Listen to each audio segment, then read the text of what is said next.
about rocky relationships in our life. And here's what I want you to know. I think you would agree with me, that the quality of our life is determined by the quality of our relationships. I wholeheartedly believe that the quality of our life is determined by the quality of our relationships. Hey, when relationships are going really well, man, life is great. When relationships are down in the dumps just a little bit, man, the sky is falling. And I mean falling quickly, right? If you've ever been there, then you know and you can resonate with that as well. And that video talks about those relationships. It talks about the relationships with God. It talks about our relationships in parenting, our relationships with our friends and coworkers. And then it talks about the relationship in our marriage and what we do when those relationships are on rocky ground. And so here's the deal.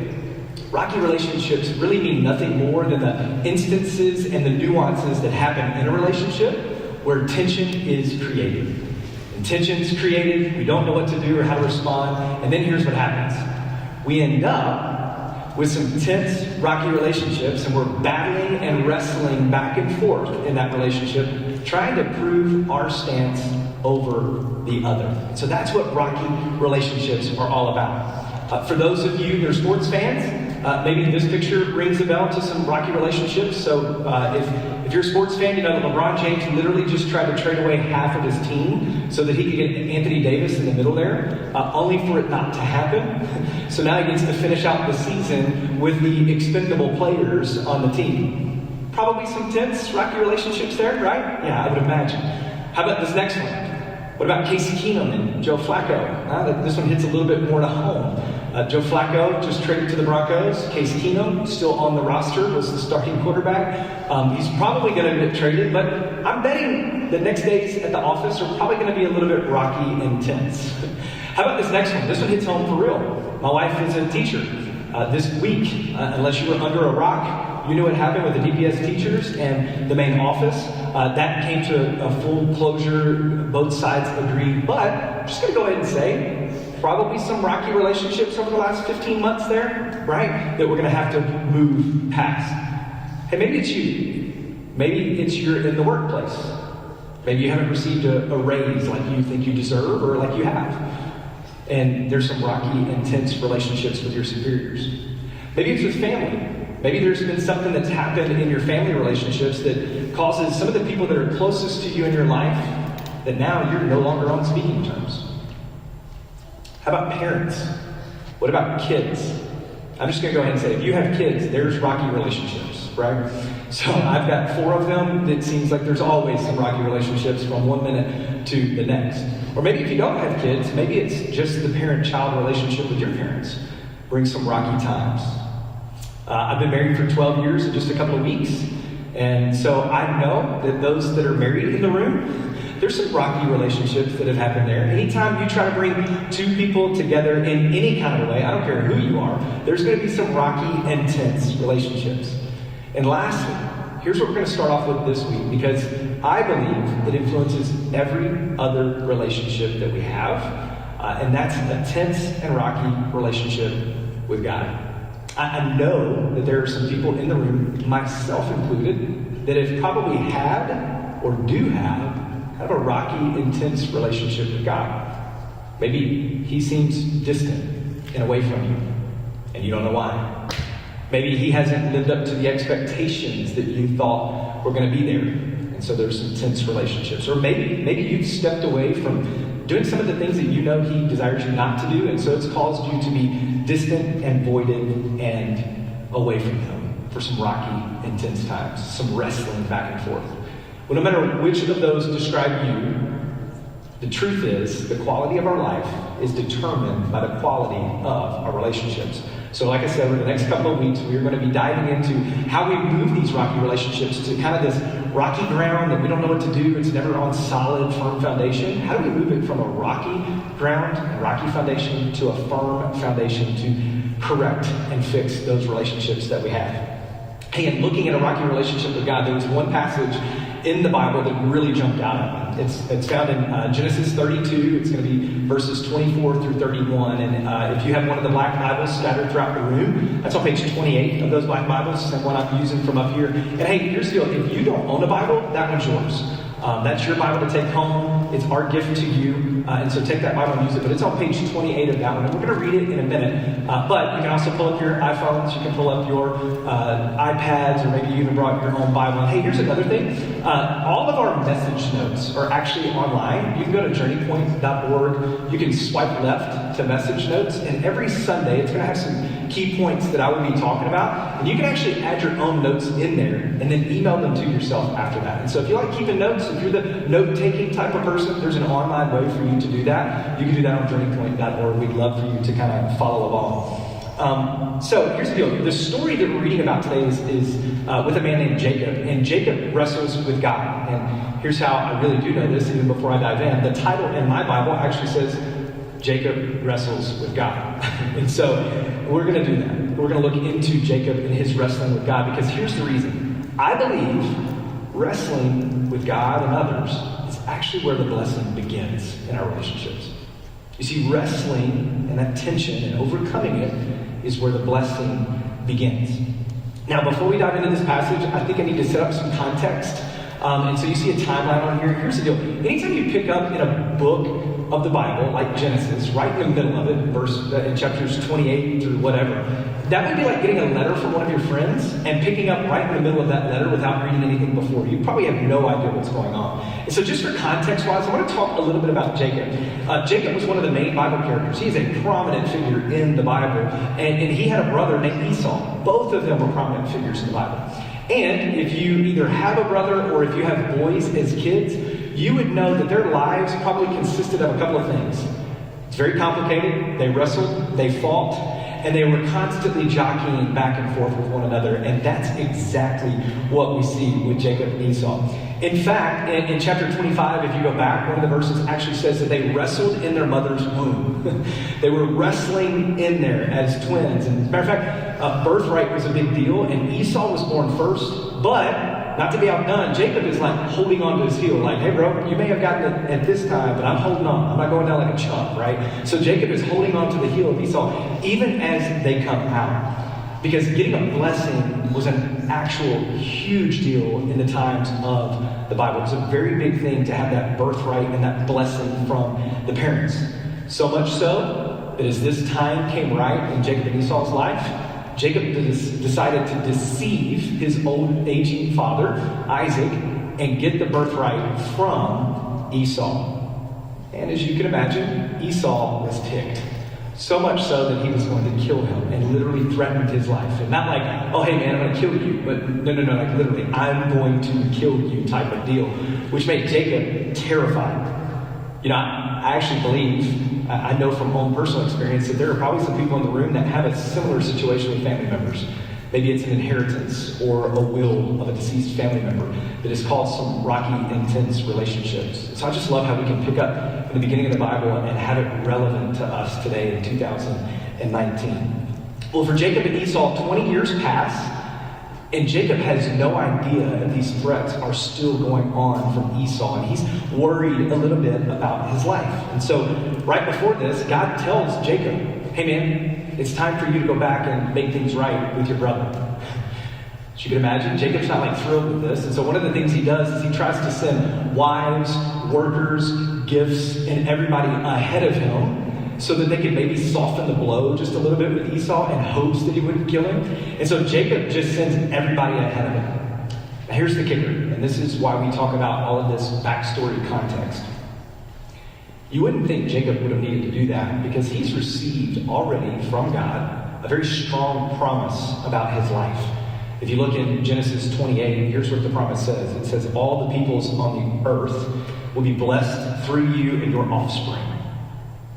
I'm with you, will watch over you wherever you go. I will not leave you until I have done what I promised. That's a pretty strong promise to Jacob. And so, you would think that life from that point, Genesis 28, is probably pretty good for Jacob. He's just walking along, and this is good. I've got this strong promise from God, and all things are going to be well. That's not the case at all. As a matter of fact, 20 years go by, and Jacob's life has been miserable by our standards and the world's eyes. His uncle lied to him in order to marry who he ultimately wanted to marry. He's basically enslaved to his uncle for about 20 years so that he can marry Rachel. And his brother is, again, still wanting to kill him. There's nothing really going right from the world's eyes in Jacob's mind. So as you can imagine, I'm betting that their relationship is probably rocky at best with God. Jacob and God's relationship is probably rocky at best. I'm telling you, if I had a promise from God like that, and I didn't get it 10 minutes afterwards, God and I are probably going to have a conversation with every passing minute that I don't have this easy life going. I'm like, hey, you remember? You told me what was up, and this is not what was up. But there are people in the room here that I also know, and I'm also very confident in, that you don't buy into Christianity because God seems to not fulfill his promises. Because God seems to do things differently than the way we play them out in our mind. And here's how that goes. We read that Jesus brings peace. And I don't have peace. We read that Jesus brings comfort. And I just don't feel comforted. Or maybe we read that Jesus is our provider. God is our provider. And yet, I don't feel provided for. And this makes your relationship with God really rocky at best also. And see, here's what happens when we have rocky relationships. You see, rocky relationships bring fear. They bring resentment. They bring misunderstanding. And ultimately what they bring is a lack of faith. Rocky relationships bring a lack of faith in our life. And so just before this passage, we see that play out with Jacob. You see, just before, here's what he says in verse 11 of chapter 32. He actually admits his fear and his pleading with God to rescue him. He says, please rescue me from my brother Esau, for I'm afraid of him. He may come and attack me. Don't you remember what you said, Lord? What you promised? So he is fearful. He's sending his family ahead of him. He doesn't know if his brother is going to kill him, and he doesn't think God has provided in the way that God said he was going to provide in chapter 28. And so that's where we find Jacob and pick up here in chapter 32. Let me just pray real quick, and then we'll dive into what this passage says. Lord, thank you for the Bible. Thank you for the written word that you have given us that, Lord, has made it, Lord, to 2019. Thousands of years, God, we have your word so that we can go back and see how it relates to our life even today. Jesus, I pray that you would use it. God, I pray that we would just apply it to our lives and that we would leave here with a different perspective than we came in with. Jesus, we love you. We thank you. It's in your name. Amen. So all right, let's pick up in verse 24, which again, like I said, is on page 28 of those Bibles in the room. It says this, Jacob was left alone, and a man wrestled with him until daybreak. Now this is important because, like I said, Jacob just sent everyone ahead of him. He's alone in the camp. There's nobody else that's with him. He sent wives, workers, friends, everybody else. So this wasn't one of his boys. So Jacob walks into this situation going, I have no idea who this guy is. Spoiler alert, fast forward just a little bit, it's God. And that's awkward. I understand. How in the world was he wrestling with God? Well, here's the deal. Earlier in the chapter, verse 32, it starts off with angels being in the camp. We don't know if it's a messenger of God. We don't know if it's angels from God. But here's what we do know. It's God. And we'll talk about kind of the awkwardness of how we know that a little bit later. But just know that this person that he's wrestling with is God. And here's what it says, picking back up in verse 25. It says, when the man saw that he could not defeat him, he struck Jacob's hip socket as they wrestled and dislocated his hip. Then he said to Jacob, let me go, for it's daybreak. But Jacob said, I will not let you go unless you bless me. I love Jacob's resolve to scratch and fight and claw for getting what he has desired to get his whole life. And I can just say that I'm sure there are people in the room that have probably fought and scratched and clawed with God for answers in their own life. I know I have many times. The most vivid memory for me is probably about 13 years ago. You see, my family and I were not church-goers. I wasn't raised in a church-going home. We were actually what we called CEOs. We were very good at being CEOs. That meant that we went on Christmas and Easter only. And so we were great at being that, the best CEOs the church had. But I did have access to church through a cousin of mine who's the same age as me, who I grew up with. And so when I grew up, this family was very pivotal into me accepting a journey with Jesus. I I'm telling you, my cousin and I did everything together. We played ball together, we hung out, we went to all basketball games, baseball, you believe it, we're both diehard Cubs fans. I stayed over at his house a ton. I mean, you name it, we were doing it. In this family, they were there every time the church doors were open. And so my access with hanging out with my cousin meant that if I'm hanging out, I'm going to church at some point. Just gonna be honest with you, that was exhausting to me. But it was totally worth it because I got to hang out with my cousin who was like a best friend and a brother to me. He went on to college to go to seminary to be a youth pastor. I went on to major in partying. We both passed with flying colors, and so we went that direction. And then in 2006, my cousin was diagnosed with stage 4 glioblastoma brain tumor. He had a 1-month-old daughter. And it was pivotal. And I was mad. And I was ticked. And he went through investigative treatment after investigative treatment at Duke University Hospital. But then 11 months later, he ended up passing away. And God and I had some really, really tough conversations.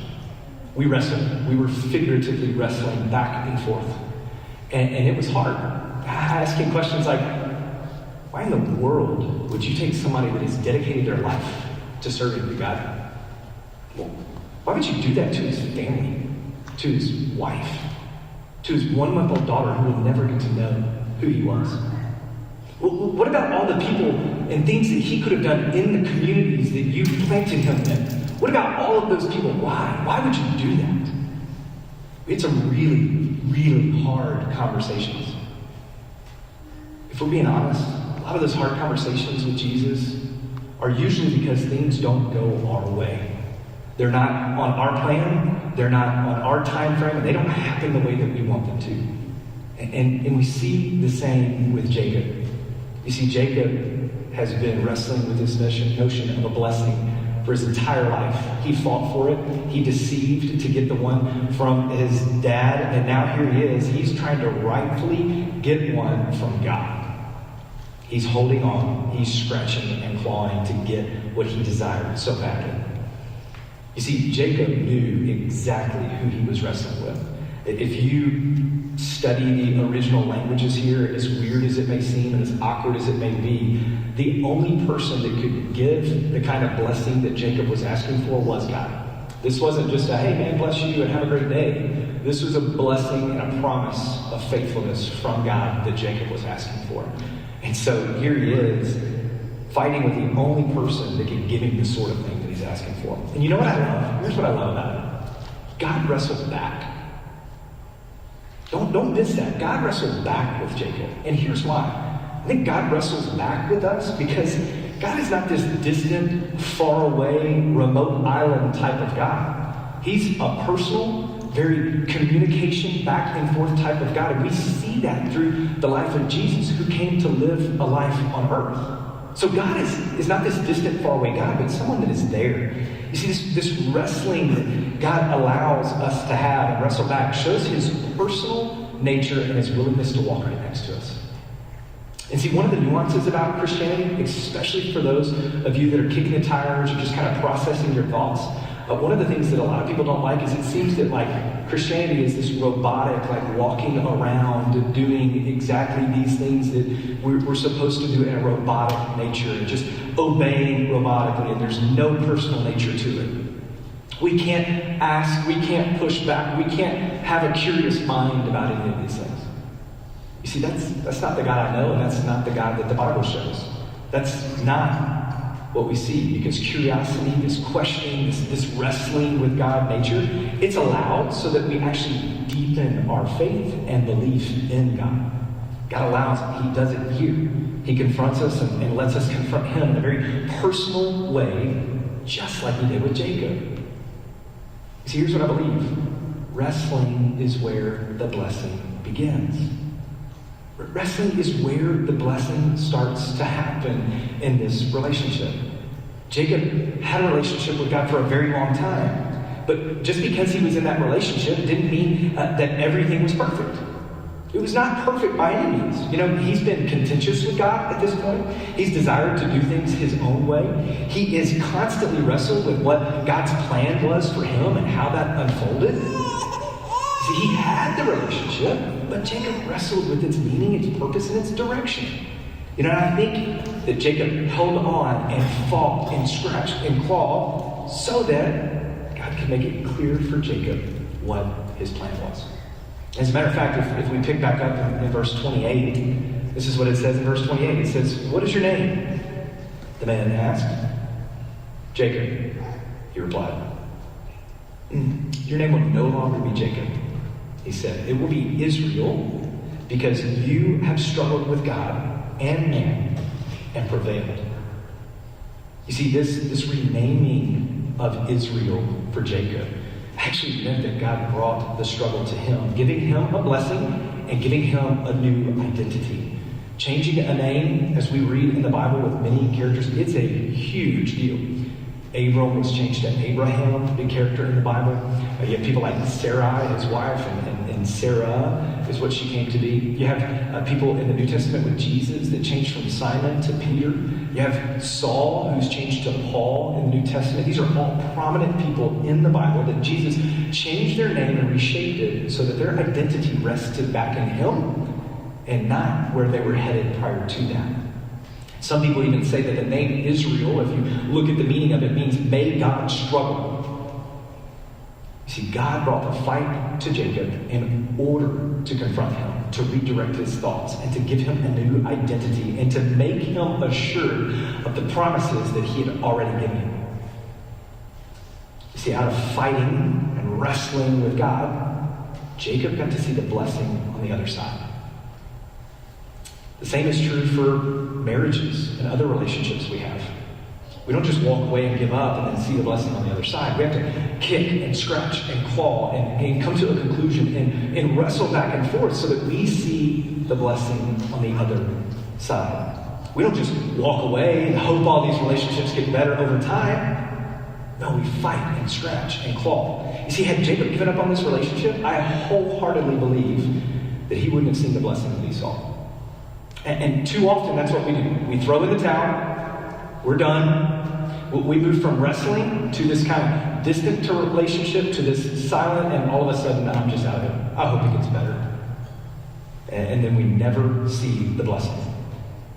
But listen, wrestling is where the blessing begins. So fight, scratch, claw, hang on, ask hard questions, and see God use it to bless and spare us in that relationship with him. We see that we can be transformed and given these new identities than what we were in before. You see, at the end of the story, we actually see Israel, Jacob, he recognized that God actually spared him. See, his outlook wasn't on the outcome of the wrestling match and that he's prevailed and all these other things. But he looks at the fact that God spared him and left him limping because of his hip. But he recognizes that. Look at verse 30. It says, Jacob then named the place Peniel, for I have seen the face of God. Another way that we know that, the word Peniel means face of God. Who was he wrestling with? God. Yet my life has been spared.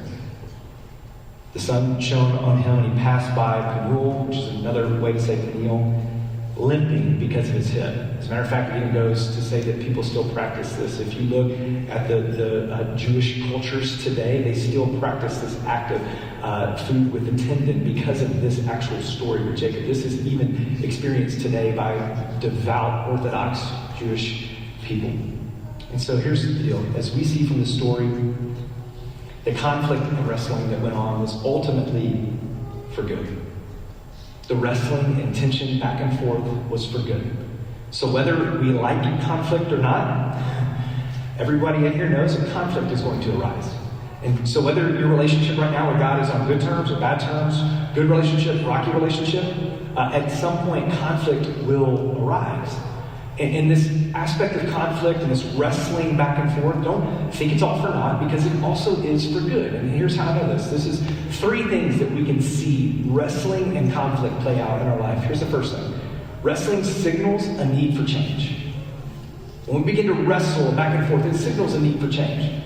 Hey, tell me a CEO that you know that said, hey, there's 10 other companies that are just crushing it over in this marketplace, and so I'm just going to go start that company, and we're just going to do great and try to get in on that.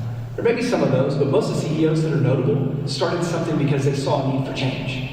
Apple, Amazon, all these other things. It's because of the internal conflict and wrestling back and forth with what the marketplace needs, with their relationships. And I guarantee you, as they said something that was visionary and onward, there were people going, you're not right, dude. We should not be doing this. There's nothing for that. Exactly. Because there's a need for change. Second thing is this. Wrestling shows that our lives are interdependent. It shows that our lives are interdependent. Here's the deal. When we begin this wrestling match, whether with God or whoever else, it shows that our lives are interdependent with one another. That we were made to be in community. That we were made to be people that are fellowshipping with one another. And here's the reason why. If we weren't made to be in community, there would be no need for conflict. It wouldn't matter. Those relationships wouldn't start on. Wrestling shows that our lives are interdependent on one another. Last thing with wrestling is this. It almost is never what it seems to be about. It's usually never what it seems to be about. It's usually the circumstance and not the problem.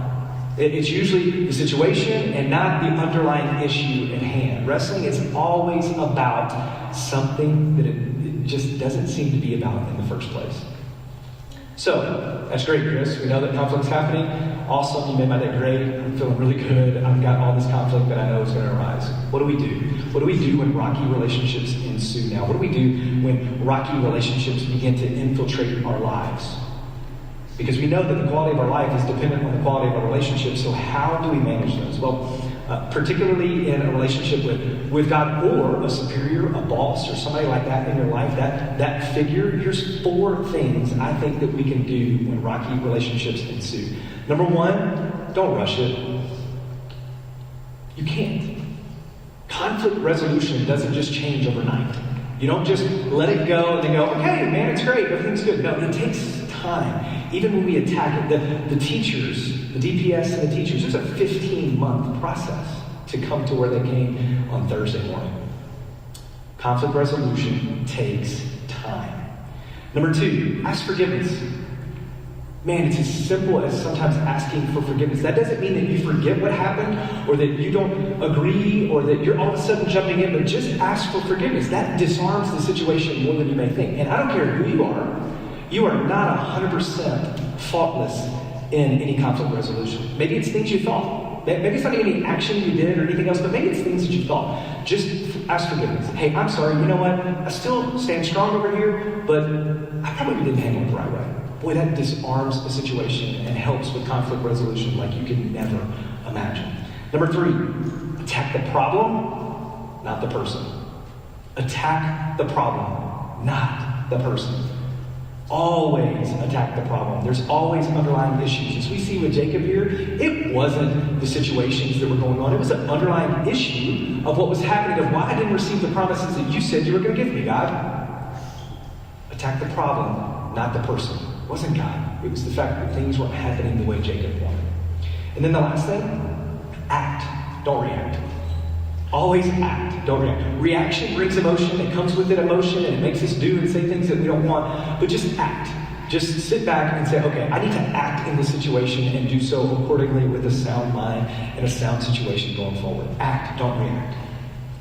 So I'd love to just close by being real for a minute.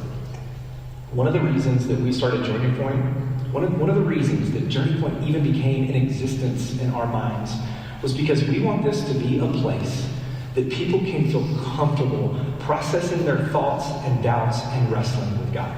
We want this to be a place that you can come in and not agree, but not feel like you're being judged. We want this to be a place that you can process those thoughts out loud and ask hard questions and have people that are just real and honest back with you. We want that to be this place. The same was true for me, wanting a place like that. We know that wrestling is where the blessing begins, and in my life, that's what came about. So to kind of close out the story on my cousin, because I left you just kind of hanging there. To close out that story, it was one of my strongest wrestling times with God. But through it, God really showed out. He really did, to me personally. You see, ultimately, I wasn't worried about what my cousin could do for God. I wasn't sitting there really moaning and begroaning what my cousin Mike could do for God, because God's God. Like, He's got it under control. Ultimately, I was mad because it didn't happen on my plan. It didn't happen on my time frame, and it was something that I was not happy with. It wasn't my plan. But here's the deal. God's plans are always greater than my plans. And so whereas I thought, hey man, God, what are you going to do? You had this one person that was living for you. He was becoming a pastor. He was a youth pastor. He was investing in a ton of kids. You have this one guy. You know what God did? He multiplied it to hundreds of kids that through my cousin's story actually gave their life to also go to seminary and become pastors. Hey God, you got one over here. God said, yeah, but I got hundreds over here because of it. I thought I had the plan, and I didn't. Going even deeper, I'm just going to be honest. I'm standing here today because of that wrestling time with God. I was on a journey that I'm not happy about. I was on a journey of getting better in my relationship with Jesus, but I was nowhere where I needed to be. And that moment redirected and course-corrected my relationship with Jesus in a way that I don't know it would have if I had not wrestled with God the way I did. Wrestling is where the blessing begins, right? And so with me, I look back at that moment as pivotal in my relationship with Jesus even now. I look back and I'm more bought in than I've ever been bought in because of that happening 13 years ago. Just like Jacob was. Just like Israel with his new name. I was grateful for God in a new way. I had received more encouragement and more thankfulness and gratitude for what He was showing me through that wrestling, just like Jacob did, who went on to do great and mighty things for God and His kingdom. And just being real, He's got the same story for you. Every single one of you that are wrestling and having these conversations and these doubts and processing these doubts with God, He's got the same story for you.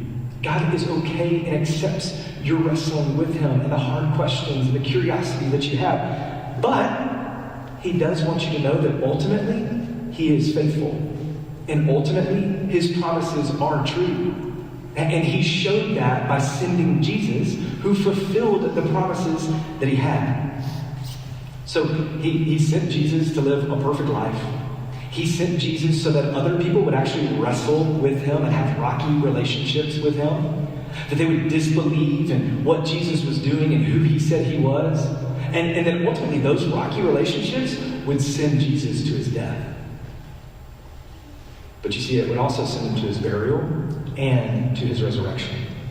So that here, 2019, all of us could believe what the Bible tells about us that says, hey, if we just believe what this says, if we confess that Jesus did what He said He did, if we ask Him to forgive us for not doing the things that we know He desires us to do, then we get to spend eternal life with Him.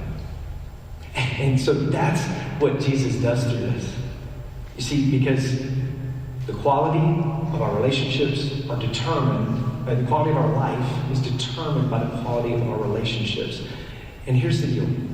I don't think there's any more important relationship in your life that influences every other relationship that you have, which is why we started with a rocky relationship with God today, than your relationship with God.